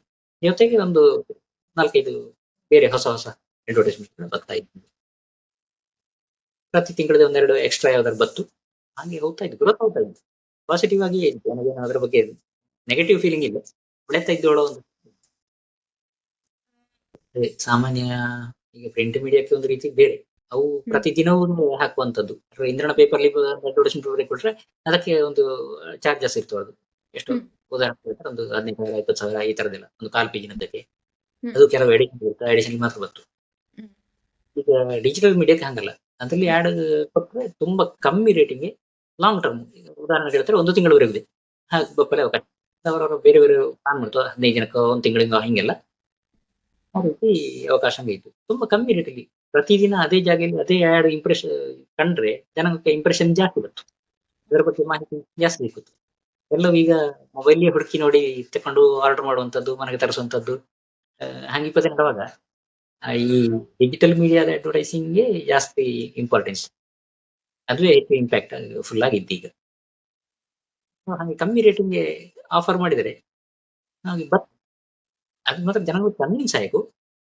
ನಾವು ಕನ್ವಿನ್ಸ್ ಮಾಡುವ ಇದರಲ್ಲಿ ಇಪ್ಪದು ಅದು ಹೇಳಿದ್ರೆ, ಈಗ ಬರ್ತ್ಡೇ ವಿಶಸ್ ಎಲ್ಲ ಆಯಾ ದಿನಕ್ಕೆ ಮಾತ್ರ ಸೀಮಿತ. ಅದೀಗ ಇಂದು ಅವ್ರದ್ದು ಬರ್ತ್ಡೇ ಇದು ವಿಶ್ ಮಾಡಿತ್ತು ಹೇಳಿದ್ರೆ ಅದು ನಾಳಾಗ ಬೇಕಾಗಿಲ್ಲ, ಅಲ್ಲಿಂದ ತಗೊಳಕ್ಕಾಗ ಆ ಸ್ಪೇಸ್ ನಾಳಂಗ್ ಕಾಣಿಸ್ಕೊಡಿಲ್ಲ. ಹಾಗೆ ಒಂದು ದಿನಕ್ಕೆಲ್ಲ ಜೆನ್ಯೂನ್ ರೇಟ್ ಕಮ್ಮಿ ರೇಟ್ಗೆ ಹೇಳಕ್ಕಾಗುತ್ತೆ. ಅದಕ್ಕೆ ನಾವು ಒಂದು ತಿಂಗಳ ರೇಟಿನ ಅದಕ್ಕೆ ಹೇಳಿ ಫಿಕ್ಸ್ ಮಾಡಲಾಗುತ್ತಿಲ್ಲ. ಸೊ ಅದು ಕೂಡ ಆ ರೀತಿ ವರ್ಕೌಟ್ ಆಗುತ್ತೆ. ಮದುವೆ ಆನಿವರ್ಸರಿ ಅಥವಾ ಬರ್ತ್ಡೇ ಆಯಿತು, ಇಂಥದಕ್ಕೆಲ್ಲ ನಾವು ಆ ಒಂದು ದಿನಕ್ಕೆ ಒಂದು ಸಣ್ಣ ಚಾರ್ಜ್ ಹೇಳಕ್ಕಾಗುತ್ತೆ. ಉದಾಹರಣೆ ಹೇಳ್ತಾರೆ ಒಂದು 500 ರೂಪಾಯಿ 1,000 ಈ ರೀತಿ. ತಿಂಗಳಿಂದ ಅದು ಒಂದು ಬೇರೆ ಇತ್ತು. ಹಂಗೆ ತಿಂಗಳಿಗೆ ವಿಪರೀತ ಜಾಸ್ತಿ ಮಾಡಲು ಹೋಗ್ತಿಲ್ಲ. ಒಂದು ಮಿಡ್ಲ್ ರೇಂಜ್ ಇಲ್ಲಿ ಮಾತಾಡಿಕೊಂಡು ನೆಗೋಸಿಯೇಷನ್ ಮಾಡಕ್ಕಾಗುತ್ತೆ. ಅದೇ ಈಗ ಡಿಜಿಟಲ್ ಮೀಡಿಯಾ ಯುಗ ಆದ್ದರಿಂದ ನ್ಯೂಸ್ ಪೇಪರ್ ಓದುವವರ ಸಂಖ್ಯೆ ಕಡಿಮೆ ಆಯ್ತು ನನ್ನ ಅನಿಸಿಕೆ. ಈ ನ್ಯೂಸ್ ಪೇಪರಿಗೂ ಅಥವಾ ಒಂದು ನಮ್ಮ ಪ್ರಿಂಟ್ ಆಗಿ ಕೈಗೆ ಸಿಕ್ಕುವ ಹಾರ್ಡ್ ಕಾಪಿಗೂ ಎಂತ ವ್ಯತ್ಯಾಸ ಇದ್ದು ಈಗ ಜನರೇಷನ್ ಇಲ್ಲಿ, ಹಾಗೆ ನೆಕ್ಸ್ಟ್ ಇದರ ಫ್ಯೂಚರ್ ಎಂತ ಇಕ್ಕು ಹೇಳಿ ನಿಗಳ ಅನಿಸಿಕೆ. ಅದೇ ಅದೇ ನನಗುದೇ ಅದು ಬಾರಿ ಇಂಪಾರ್ಟೆಂಟ್ ಪ್ರಶ್ನೆ ಹೇಳಿ ಅನ್ಸಿತ್ತು. ಈಗ ಎಂತ ಹೇಳಿದ್ರೆ, ಕೈಲಿ ಪೇಪರ್ ಹಿಡ್ಕೊಂಡು ಹೋದು, ಪ್ರಿಂಟ್ ಆಗಿ ಬಂದ ಪೇಪರ್ನ ಹಿಡ್ಕೊಂಡು ಹೋದು ಒಂದು ಸರ್ಟನ್ ಏಜ್ ದಾಟಿದವು ಮಾತ್ರ. ಈಗ ಯಂಗ್ ಜನರೇಷನ್ ಅಂತ ಅದು ಬೇಡಲೇ ಬೇಡ, ಮನೆಗೆ ಬಂದು ಬೀಳುತ್ತೆ, ಟೇಬಲ್ ಇದ್ದರೆ ಅದು ಮಡಿಕೆ ಬಿಡಿಸಂತೆ ಹಾಗೆ ಇತ್ತು, ಓದುವ ಕಮ್ಮಿ. ಆದ್ರೆ ಅದು ಅದೇ ಪೇಪರ್ನದ್ದೇ ಎಡಿಷನ್ ಮೊಬೈಲ್ ಬಂದರೆ ಈ ಪೇಪರ್ PDF ಅದರ ಓದ್ತು ಇಲ್ಲ ಹೇಳ್ತಿಲ್ಲ, ಅಥವಾ ವೆಬ್ಸೈಟ್ ಅದೆಲ್ಲ ನೋಡ್ತಾವೆ. ಬಟ್ ಈ ಹಾರ್ಡ್ ಕಾಪಿ ನೋಡುವ ಇದಿದ್ದಲ್ಲ, ಆ ಒಂದು ಟ್ರೆಂಡ್ ತುಂಬಾ ಕಮ್ಮಿ ಆಗಿದೆ. ಮೊದಲಾದ್ರೆ ನಮ್ಗೆ ಊರಿಂದ ಹೋಳಿಗೆ ಕಟ್ಲಾದ್ರೂ ಸಾಗಿತ್ತು, ಈಗ ಹಂಗಿದ್ದದಕ್ಕೆ ಅಪ್ಪದು ಕಮ್ಮಿ. ಜನಗೆ ಪೇಪರ್ ತಕೊಂಡು ಹೋಗದಿದ್ರೆ ಮತ್ತೆ ಅದು ಆಗುತ್ತಿಲ್ಲನೆ, ಪ್ಯಾಕಿಂಗ್ ಯೂಸ್ ಮಾಡ್ತಾವೆ. ಈ ರೀತಿ ಸಂದರ್ಭ ಬಂದು, ಹಾಗಾಗಿ ಪ್ರಿಂಟ್ ಮೀಡಿಯಾಕ್ಕೆ ಇಪ್ಪ ಚಾಲೆಂಜ್ ಅದು ಬೇಡ ಹೇಳಿದ್ರೆ ನಿಜವಾಗಿ ಒಳ್ಳೇದೇ ಅದು. ಬಟ್ ಆದ್ರೆ ಈಗ ಸದ್ಯದ ಪರಿಸ್ಥಿತಿಯಲ್ಲಿ ಇದು ಈಗ ಈಗ ಪ್ರಿಂಟ್ ಪೇಪರ್ ಹಿಡ್ಕೊಂಡು ಓದುವ ಎಕ್ಸ್ಪೀರಿಯನ್ಸ್ ಇದೆ, ಇದರ ಎಕ್ಸ್ಪೀರಿಯನ್ಸ್ ಎರಡು ಬೇರೆ ಬೇರೆ ಇದ್ದು, ಕಂಟೆಂಟ್ ಒಂದೇ ಆದ್ರೆ ವ್ಯತ್ಯಾಸ ಇದ್ದು. ಹಾಗೆ ಆದ್ರೆ ಈಗ ಇಷ್ಟಪಡುವ ಓದುವು ಕಮ್ಮಿ. ಆ ಒಂದು ಸರ್ಟನ್ ಏಜ್ ದಾಟಿದವು ಮಾತ್ರ. ಯಂಗ್ ಜನರೇಷನ್ಗೆ ಅದು ಬೇಡ. ಆದ್ರೆ ಮುಂದುವರ್ತಿಕೊಂಡು ಹೋಗ್ರೆ ಯಂಗರ್ ಜನರೇಷನ್ ಬೇಕಲ್ಲ, ಅವಕ್ಕೆ ಬೇಡದಿದ್ದು ಆಟೋಮೆಟಿಕಲಿ ಕಮ್ಮಿ ಅಪ್ಪಲೇ ಬೇಕು. ಅದು ಈಗ ಟ್ರೆಂಡ್. ಹಾಗೆ ಈ ಪೇಪರಿನ ಇದಕ್ಕೆ ಜಾಸ್ತಿ ಈಗ ಮಹತ್ವ ಇದ್ದು, ಮತ್ತೆ ಸ್ಟೋರ್ ಮಾಡಿ ಮಾಡಲಾಗುತ್ತಿಲ್ಲ. ಈ ಹಾರ್ಡ್ ಕಾಪಿ ಆದ್ರೆ ರಜೆ ಸಮಯ ಅಪ್ಪಗ ಅದು ಹಾಳಾಗ್ತು, ಸಿಕ್ಕುತ್ತಿಲ್ಲ. ಒಂದ್ ಕಡೆ ಸ್ಟೋರ್ ಆಗಿರುತ್ತು, ನಾವು ಬೇಕಾದ್ರೆ ಪುನಃ ಸರ್ಚ್ ಮಾಡಿ ಹಿಂದೆ ತೆಗೊಳ್ಳಾಗ್ತು, ಎಷ್ಟು ಸರ್ತಿ ಬೇಕಾದ್ರೆ ಕಾಪಿ ಮಾಡಲಾಗುತ್ತು, ಪ್ರಿಂಟ್ ತೆಗೊಳ್ಳಾಗ್ತು ನಾವು ಬೇಕಾದ್ರೆ. ಈ ಎಲ್ಲ ಅನುಕೂಲತೆ ಇದೆ. ಹಾಗಾಗಿ ಅದರ ಮಹತ್ವ ಜಾಸ್ತಿ ಹೇಳಿ ನನ್ನ ಒಂದು ಅಭಿಪ್ರಾಯ. ಮತ್ತೆ ಈ ಫೀಲ್ಡ್ ಜರ್ನಲಿಸಮ್ ಹೇಳುವ ಫೀಲ್ಡ್ ತುಂಬಾ ಸ್ಟ್ರಾಂಗ್ ಹೇಳಿ ನನಗನ್ಸುತ್ತು. ಎಂತಕ್ಕೆ ಹೇಳ್ರೆ, ನಿಜವಾದ ನ್ಯೂಸ್ ಹೆಂಗು ಸಿಕ್ಕುತ್ತು, ಹಂಗೆ ಹೇಳಿ ತುಂಬಾ ಫೇಕ್ ನ್ಯೂಸ್ಗಳದ್ದೇ ಹರಿದಾಡ್ತು. ಇದ್ರ ಬಗ್ಗೆ ನಿಂಗೆಂತ ಹೇಳ್ತಿ? ತಪ್ಪು. ಈಗ ಅದೇ ದೊಡ್ಡ ಚಾಲೆಂಜ್, ಈ ಫೇಕ್ ನ್ಯೂಸ್ಗಳ ಗುರುತ ಹಿಡಿದು ಅದು ನಿಜವಾಗಿ ಸುಳ್ಳು ಹೊಡೆದು ಜನಕ್ಕೆ ಮನವರಿಕೆ ಮಾಡೋದು ಹಿಂಗೆ ಹೇಳಿ ಸಾಮಾನ್ಯ ಜನರಿಗೆ ಗೊತ್ತಾಗ್ತಿಲ್ಲ. ಆದ್ರೆ ಹೆಂಗೆ ಮೀಡಿಯಾದಲ್ಲಿ ಇದ್ದೋಕೆ ಅದರ ತಕ್ಷಣ ಐಡೆಂಟಿಫೈ ಮಾಡಲಾಗುತ್ತು ಇದು ಇಂಥದ್ದು ಹೇಳಿ. ಯಾಕಂದ್ರೆ ನಾವು ಬೇರೆ ಬೇರೆ ಮೀಡಿಯಾ ನೋಡ್ತಾ ಇತ್ತಲ್ಲ, ಇನ್ನೊಂದಲ್ಲಿ ಬಂದದ್ದು 100ಕ್ಕೆ 100 ಸುಳ್ಳು ಹೊಡೆಯೇ ಗೊತ್ತಿತ್ತು. ಈಗ ಮತ್ತೊಂದು ಟ್ರೆಂಡ್ ಡಿಜಿಟಲ್ ಮೀಡಿಯಾ ಕೂಡ ಒಂದು ಎಂತ ಮಾಡ್ತಾ ಹೇಳಿದ್ರೆ, ಉದಾಹರಣೆ ಹೇಳ್ತೀನಿ ನಾನು. ಈಗ ಸುಳ್ಳು ಸುದ್ದಿ ಕೊಡೋದೇ ಜಾಸ್ತಿ. ಉದಾಹರಣೆಗೆ ಈಗ ರಿಲಯನ್ಸ್ ಜಿಯೋ ಕಂಪನಿದು ಮೊಬೈಲ್ ತಂದು ಹೋಗು, ಹಾಗೆ ಪತಂಜಲಿ ಅವ್ರದ್ದು ಬೇರೆ ಬೇರೆ ಪ್ರಾಡಕ್ಟ್ ಇದ್ದು, ಅವರದ್ದು ಎಲೆಕ್ಟ್ರಿಕಲ್ ವೆಹಿಕಲ್ ಬತ್ತುಗಳು, ಈ ವೆಹಿಕಲ್ ಬತ್ತುಗಳು ಒಂದು ಸುಳ್ಳು ಸುದ್ದಿ, ನಿಜಕ್ಕೂ ಸುಳ್ಳೇದು, 100ಕ್ಕೆ 100 100ಕ್ಕೆ 200% ಸುಳ್ಳೇದು. ಅವಕ್ಕೆ ಗೊತ್ತಿಲ್ಲ, ಅಮ್ಮನಿಗೆ ಗೊತ್ತಿಲ್ಲ ಅಂತ ಇದ್ದೇಳಿ. ಹಾಗೆ ಪತಂಜಲಿ ರಾಮದೇವ್ ಗೊತ್ತಿಲ್ಲ. ಹಾಗೆ ಎಷ್ಟು ದೊಡ್ಡ ದೊಡ್ಡ ಸುದ್ದಿಗೆ ಬಂತು ಗೊತ್ತಿಲ್ಲ. ಅದರ ಮತ್ತೆ ಕಡೆ ಹಾಕುತ್ತೋ ಅದ್ರಲ್ಲಿ ಇದು ನಿಂಗ ಹೇಳಿದ್ರೆ ಅವಕ್ಕೆ ಗೊತ್ತಿಲ್ಲ, ಅವೆಂತ ರಿಯಾಕ್ಟ್ ಮಾಡ್ತಾ ಇಲ್ಲ ಹೇಳಿ ಮತ್ತೆಂತ ಹಾಕೋ ಸುದ್ದಿ, ಅದರ ಅಗತ್ಯ ಇದ್ದ? ಅದರ ಹೇಳುವ ಅಗತ್ಯವೇ ಇಲ್ಲ. ಸೊ ಈ ತರ ಒಂದು ಕ್ರಿಯೇಟ್ ಮಾಡಿಕೊಂಡು ಮತ್ತೆ ಅದರ ಅಲ್ಲಾಡಿ ಅವು ಹೇಳಿಕೊಂಡು ಹಾಗಿದ್ದು ಒಂದು ಕಂಟೆಂಟ್ ಕ್ರಿಯೇಷನ್. ಈ ತರದ ಕ್ರಿಯೇಷನ್ ಬೇಕಾಗಿಲ್ಲ, ನಿಜವಾಗಿ ಕ್ರಿಯೇಟಿವಿಟಿ ಬೇಕು, ಸುಳ್ಳು ಕ್ರಿಯೇಟಿವಿಟಿ ಬೇಕಾಗಿಲ್ಲ. ಅದೇ ನನ್ನ ಅಭಿಪ್ರಾಯ. ತುಂಬಾ ದೊಡ್ಡ ದೊಡ್ಡ ಮೀಡಿಯಲ್ಲೇ ಬಂತು, ದೊಡ್ಡ ದೊಡ್ಡ ಹೆಸರಿತ್ತು. ನಾನು ಹೆಸರು ಯಾವ್ದನ್ನು ಉಲ್ಲೇಖ ಮಾಡಿ ಹೇಳ್ತಿಲ್ಲ ಇಲ್ಲಿ, ನಾನು ಅದರಲ್ಲೇ ಓದಿದ್ದೆ. ಹಾಗೆ ನಾನು ಅದರ ತಕೊಂಡಿಲ್ಲ, ನನಗೆ ಗೊತ್ತಿಲ್ಲ ಸುಳ್ಳು. ನಾನು ಹಾಕಿದ್ದಿಲ್ಲ ರೀಡರಿಂಗ್ ಹಾಗೆ ಕೊಡೋದು ಬೇಡ ಹೇಳಿ. ಅದು ಒಂದು ರಿಯಲ್ ನ್ಯೂಸಿನ ಸುಳ್ಳು ವರ್ಷನ್ ಅದು. ಹಾಗಾಗಿ ನಿಜವಾದ ಸುಳ್ಳು ನ್ಯೂಸಿನದೇ ಸುಳ್ಳು ವರ್ಷನ್ ತುಂಬಾ ಇದ್ದು. ಅದರ ಸತ್ಯ ಮಾಡಲೆ ನಮಗೆ ಐಡೆಂಟಿಫೈ ಮಾಡಲೆ ತುಂಬಾ ಜಾಗ್ರತೆ ಬೇಕಾಗುತ್ತೆ, ಗೊತ್ತಪ್ಪ ಹಂಗೆ ಇರಕಾಗುತ್ತೆ. ಸಾಮಾನ್ಯರಿಗೆ ಗೊತ್ತಾಗ್ತಿಲ್ಲ. ಈಗ ವಾಟ್ಸಪ್ ಅಲ್ಲಿ ಎಷ್ಟೋ ಕಂಟೆಂಟ್ ಶೇರ್ ಆಗಿ ಬರ್ತಲ್ದ, ಅದು ಎಲ್ಲವೂ ಹೀಗೆ ಗೊಂತಿಲ್ಲದೆ ಮುಂದೆ ಮುಂದೆ ಫಾರ್ವರ್ಡ್ ಮಾಡ್ತಾ ಹೋಗ್ತವು, ನಾವು ನೋಡೋ ಗೊತ್ತಾಗ್ತದೆ ಸುಳ್ಳು. ಅದರ ಡೀಲ್ ಮಾಡೋದೇ ಕಷ್ಟ. ವೃತ್ತಿಗೆ ಅದರ ಡೀಲ್ ಮಾಡಲೆ ಈಗ ಪ್ರಯತ್ನ ಮಾಡ್ತಾ ಇದ್ದವು, ಆದ್ರೆ ಅಷ್ಟು ಸುಲಭ ಇಲ್ಲ ಅದು ಮಾಡುವುದು. ಈಗ ನಿಂಗ ಎಂಪ್ಲಾಯಿ ಆಗಿತ್ತಿದ್ದಿ, ಈಗ ಸ್ವಂತ ಬಿಸ್ನೆಸ್ಸಿನ ಶುರು ಮಾಡಿದ್ದಿ. ಇನ್ನು ನೆಕ್ಸ್ಟ್ ಫ್ಯೂಚರ್ ನಿಂಗಳ ಪ್ಲಾನ್ಸ್ ಎಂತರ? ಈ ಎಂತ ಹೇಳುದು, ಉಪಯುಕ್ತ ನ್ಯೂಸಿನ ನೆಕ್ಸ್ಟ್ ಯಾವ ರೀತಿಲಿ ನಿಂಗ ತಕೊಂಡು ಹೋಗಬೇಕು ಹೇಳುವ ಆಲೋಚನೆ? ಅದೇ ಅದರ ಇನ್ನೊಂದು ಲೆವೆಲಿಂಗ್, ನೆಕ್ಸ್ಟ್ ಲೆವೆಲಿಂಗ್ ತಕೊಂಡು ಹೋಗ್ತಾರೆ. ಒಂಚೂರು ಹೆಚ್ಚು ಪ್ಲಾನ್ ಮಾಡಿ ತಕೊಂಡು ಹೋಗ್ತಾವ್ತು. ಅದಕ್ಕೆ ಒಂದಷ್ಟು ಸಪೋರ್ಟ್ ಬೇಕಾಯ್ತು, ಫೈನಾನ್ಷಿಯಲಿ ಅದಕ್ಕೂ ಜನರ ಸಪೋರ್ಟು ಎಲ್ಲವುದೇ. ಆ ದಿಕ್ಕಲ್ಲಿ ಪ್ರಯತ್ನ ಮಾಡ್ತಾ ಇದ್ದೆ. ಸೊ ಈಗ ಫ್ಯೂಚರ್ ಈಗ ನಮ್ಮ ಮಗಳದ್ದು ಡಿಗ್ರಿ BCA ಕಲ್ತದ್ದು, ಈಗ ಡಿಗ್ರಿ ಆಗಿ ನೆಕ್ಸ್ಟ್ ಈಗ ಪೋಸ್ಟ್ ಗ್ರಾಜುಯೇಷನ್ ಮಾಡಿಕೊಳ್ಳಿ ಇದ್ದು, ಅದಕ್ಕೆ ಒಂಚೂರು ಮೀಡಿಯಾದ ವಿಷಯವನ್ನು ನಾನು ಹೇಳ್ತಾ ಇದ್ದಿದ್ದೆ. ಸೊ ಅದಕ್ಕೆ ಬಂತು. ಈಗ ಅದು ಕೂಡ MPJ ಮಾಡಲೆ ಉಜಿರೆಯಲ್ಲಿ SDM ಕಾಲೇಜಲ್ಲಿ ಸೇರ್ತಾ ಇದ್ದೆ. ಸೇರಿ ಆಯ್ತು, ಅಡ್ಮಿಷನ್ ಆಯ್ತು, ಇನ್ನೊಂದು ತಿಂಗಳಿಗೆ ಕಾಲೇಜ್ ಶುರು ಆಗ್ತದೆ. ಸೊ ಅದು ಈಗಿನ ಜನರೇಷನ್ ನ ದೃಷ್ಟಿಲಿ ಮೀಡಿಯಂ ಹೇಗೆ ತಕೊಂಡು ಹೋಗ್ಬೇಕು ಒಂದು ಹೊಸ ದೃಷ್ಟಿಲಿ ಅದು ಕಲ್ತ್ಕೊಂಡು ಬಂದರೆ ಅದಕ್ಕೆ ಅದರ ಫ್ಯೂಚರಿಂಗೂ ಆಯ್ತು, ನಮ್ಮ ಒಂದು ಸ್ವಂತ ಮಾಡ್ತಾ ಇಪ್ಪದಕ್ಕೂ ಸಪೋರ್ಟ್ ಆಗಿ ನಿಂಬಳ ಅವಕಾಶ ಇದೆ. ನೆಕ್ಸ್ಟ್ ಲೆವೆಲ್ಗೆ ತಕೊಂಡು ಹೋಗೋಣ. ನಾನಾದ್ರೆ ಒಂದು ಹಳೆ ಜನರೇಷನ್ ಮಾತು, ಈಗ ನ್ಯೂ ಜನರೇಷನ್ ಹೆಂಗೆ ತಕೊಂಡು ಹೋಗಿಕೊಳ್ಳೋದು ಅದು ಅದರ ಮೂಲಕ ತಕೊಂಡು ಹೋಗ್ಕೊಳ್ಳೋದು, ಇದು ಒಂದು ಯೋಚನೆ ಇದ್ದು. ಮತ್ತೆ ನಮ್ಮ ಡಿಜಿಟಲ್ ಮೀಡಿಯಾ ಜನರಿಗೆ ತಲುಪಿಸಬೇಕಾದ್ರೆ ಇಪ್ಪದು ಮಾಧ್ಯಮ social media, WhatsApp, Facebook, Instagram, ಈ ತರದ ಬೇರೆ ಬೇರೆ ಪ್ಲಾಟ್ಫಾರ್ಮ್ಗಳಲ್ಲಿ ನಾವು ಅದರ ಶೇರ್ ಮಾಡಿಕೊಂಡು ತಲುಪಿಸಬೇಕಾಗುತ್ತೆ. ಪ್ರಿಂಟ್ ಮೀಡಿಯಾ ಆದ್ರೆ ಅಂಗಡಿಗೆ ಹೋಗಿ ಹಾಕುತ್ತವು, ಮನೆಗೆ ಹಾಕುತ್ತವು, ಹೋಟ್ಲಿಂಗ್ ಹಾಕುತ್ತವು, ಈ ತರ ಇತ್ತು. ಸೊ ಜನಗಳ ಅಂಗಡಿಗೆ ಹೋಗಿ ಪರ್ಚೇಸ್ ಮಾಡಿ ತಕೊಂಡು ಬರ್ತವು. ಆದ್ರೆ ನಮ್ಮ ಇದ್ರ ಹಂಗಲ್ಲ, ಇದಕ್ಕೆ ಜನ ಹೋಗಿ ಎತ್ತಿಸಿದ್ರೆ ಮಾತ್ರ ನೋಡ್ತೇವೆ. ನಮ್ಮ ವೆಬ್ಸೈಟ್ ಹಾಕಿ ಸುಮ್ಮನೆ ಹೋದ್ರೆ ಜನ ಬಂದು ನೋಡ್ತೇವೆ ಇಲ್ಲ. ಆ ಲಿಂಕಿನ ಶೇರ್ ಮಾಡಿ ನಾವು. ಈಗ ಹುಡುಕಿಕೊಂಡು ಬಂದು ಓದುವುದು ತುಂಬಾ ಕಡಿಮೆ. ಇಲ್ಲೇಡಲ್ಲ ಪುರ್ಸೊತ್ತಿದ್ದು ಸುಮ್ಮನೆ ನಮ್ಮಲ್ಲಿ ತುಂಬಾ ಇಂಟ್ರೆಸ್ಟ್ ಅಭಿಮಾನ ಇದ್ದ ಒಂದು ಹುಡುಕಿ ಓದ್ತವು. ಆದ್ರ ಆ ನಂಬರ್ಸ್ ಕಮ್ಮಿ. ನಾವು ಅವರ ತಟ್ಟಾಗಿ ಬಳಸಿಕೊಟ್ರೆ ಮಾತ್ರ ಉಣ್ತವು. ಅಂದ್ರೆ ಅಷ್ಟರ ಮಟ್ಟಿಗೆ ಸ್ಪೂನ್ ಫೀಡಿಂಗ್ ಇದರದ್ದು. ವಾಟ್ಸಪ್ ಅಥವಾ ಅವರ ಯಾವ್ದರ ಮೀಡಿಯಾ ಜಾಸ್ತಿ ನೋಡ್ತೇವೆ, ಫೇಸ್ಬುಕ್ ಎಲ್ಲಿಂದ ಅದರಲ್ಲಿ ಅಲ್ಲಿಗೆ ನಾವು ತೆಕೊಂಡು ನಮ್ಮ ಲಿಂಕಿನ ಹಾಕಿ ಶೇರ್ ಮಾಡಿ. ಶೇರ್ ಮಾಡಿದ್ರೆ ಓಕೆ ನೋಟಿಫಿಕೇಶನ್ ಹೋಗ್ತು, ಅವು ಅಲ್ಲಿಂದ ಬಂದು ನೋಡ್ತವೆ. ಇದು ಇದರ ತಲುಪಿಸುವ ರೀತಿ. ಡಿಜಿಟಲ್ ಮೀಡಿಯಾ ರೀಚಪ್ ವಿಧಾನ ಹೀಗೆ. ಅದು ದೊಡ್ಡದಾದಿಕ್ಕೂ ಸಣ್ಣದಾದಿಕ್ಕೂ ಎಲ್ಲವೇ ಆ ರೀತಿ ಮುಂದೆ ಹೋಗ್ತು.